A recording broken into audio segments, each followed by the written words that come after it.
Hi friends, అందరూ బాగున్నారా? Welcome back to our channel Veni crafts designer. ఈరోజు ఈ వీడియోలో మీ అందరికీ మినపపిండి జంతికలు ఏ విధంగా తయారు చేసుకోవాలో గుళ్ళగా క్రిస్పీగా చాలా బాగుంటుందండి. ఎలా చేసుకోవాలి ఏంటన్నది ఈ వీడియోలో మీరు అందరూ చూసేయండి. నేను 5 గ్లాసులు బియ్యం అయితే తీసుకున్నాను. ఏ గ్లాసుతో మీరు బియ్యం అయితే తీసుకున్నారో అదే గ్లాసుతో సాయి మినపగుళ్ళు తీసుకోవాలండి. ఇవన్నీ బాగా కలుపుకుని మనం మిల్లులో ఆడించుకోవాలన్నమాట. 5 గ్లాసుల బియ్యం, 1 గ్లాస్ సాయి మినపగుళ్ళు, ఇవన్నీ బాగా కలుపుకొని నేనైతే మిల్లులో ఆడిస్తున్నాను. కావాలంటే మీరు మిక్సీలో మెత్తగా గ్రైండ్ చేసుకోవాలన్నమాట. మనం తయారు చేసుకున్న పిండిని 1 గ్లాస్ అయితే తీసుకున్నాను ఇలా మిక్సింగ్ బౌల్లోకి. ఈ పిండి చాలా సాఫ్ట్గా ఉంటుందండి. అందులో మీ టేస్ట్కి తగ్గట్టుగా కారం, అలాగే మీ టేస్ట్కి తగ్గట్టుగా సాల్ట్, కొంచెం నువ్వులు వేసుకుంటే చాలా బాగుంటాయండి జంతికల్లో. మనం ఏ జంతికలు చేసినా కొంచెం వామ్ అన్నది వేసుకోవాలి, కొంచెం వామ్ నలిపి వేసుకోవాలన్నమాట. ఇవన్నీ బాగా కలుపుకోవాలి. ఇది వాటర్ పోసుకుని కలుపుకుందాం. దానికన్నా ముందు నేను స్టవ్ ఆన్ చేసుకుని బాండీ పెట్టుకుని ఆయిల్ అయితే పెట్టేసుకున్నాను. ఆయిల్ హీట్ అయ్యే లోపల మనం పిండి కూడా కలిపి పెట్టుకుందాం. ఇలా బాగా కలుపుకున్న పిండిలో కొంచెం వాటర్ పోసుకుంటూ మనం చపాతీల డో కలుపుకుంటాం కదా, అదేవిధంగా కలుపుకోవాలి. అలా అని మరీ గట్టిగా కాదు, అలా అని మరీ పల్చగాని కాదు, సరిపడగా మనం జంతికలు ఒత్తుకునేలాగా కొంచెం వాటర్ పోసుకుంటూ కలుపుకోవాలి.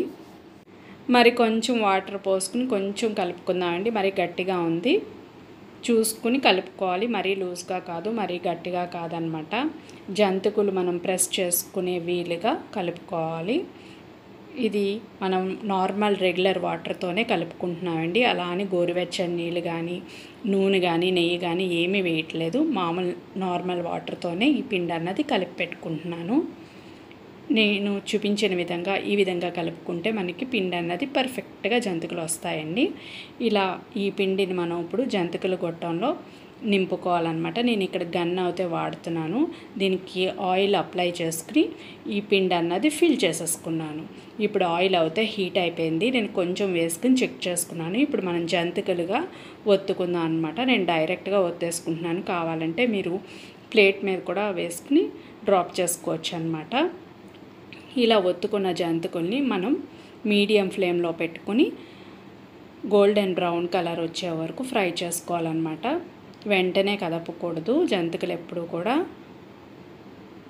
మనకి 20-30% వేగిన తర్వాతే కదుపుకోవాలి. చూడండి, గోల్డెన్ బ్రౌన్ కలర్ వచ్చింది. ఒకసారి టర్న్ చేసి రెండో వైపు కూడా వేగిన తర్వాత మనం ప్లేట్లోకి అన్నది డిష్ అవుట్ చేసుకోవాలన్నమాట. బబుల్స్ అన్నీ తగ్గిపోతే మనకి జంతికలు అన్నవి పర్ఫెక్ట్గా ఫ్రై అయిపోయినట్టు అనమాట. మనకి ఈ కలర్ వస్తే సరిపోతుంది. మరీ డార్క్గా రాకూడదండి. మరీ డార్క్గా వస్తే జంతికలు అన్నవి గుల్లదనం పోయి చాలా గట్టిగా అనిపిస్తాయి. ఈ టైంలో మనం స్ట్రెయిన్ చేసేసుకుని తీసేసుకుందాం అనమాట జంతికల్ని. ఈ కలర్ వస్తే సరిపోతుంది. ఇలా వేయించుకుంటే మన జంతికలు అన్నవి గుల్లగా క్రిస్పీగా మంచి కలర్తో చాలా బాగుంటాయి అన్నమాట. ఇవి మీరు డబ్బాలో స్టోర్ చేసుకుని నెల రోజుల పాటు స్టోరేజ్ అన్నవి ఉంటాయి. చూసారా ఎంత గుల్లగా చాలా బాగుంటాయండి. మీరు కూడా తప్పకుండా ట్రై చేయండి. ట్రై చేసి కామెంట్ సెక్షన్లో ఎలా ఉన్నాయి ఏంటన్నది నాకు తెలియచేయండి. మీరు కనుక మా ఛానల్ని ఫస్ట్ టైం చూస్తున్నట్టయితే లైక్ చేయండి, షేర్ చేయండి, సబ్స్క్రైబ్ చేయండి. పక్కనే గంట సింబల్ ఉంటుంది, దాన్ని కూడా యాక్టివేట్ చేయండి. నేను అప్లోడ్ చేసిన ప్రతి వీడియో మీకు నోటిఫికేషన్గా వస్తుంది. Thank you for watching. Bye.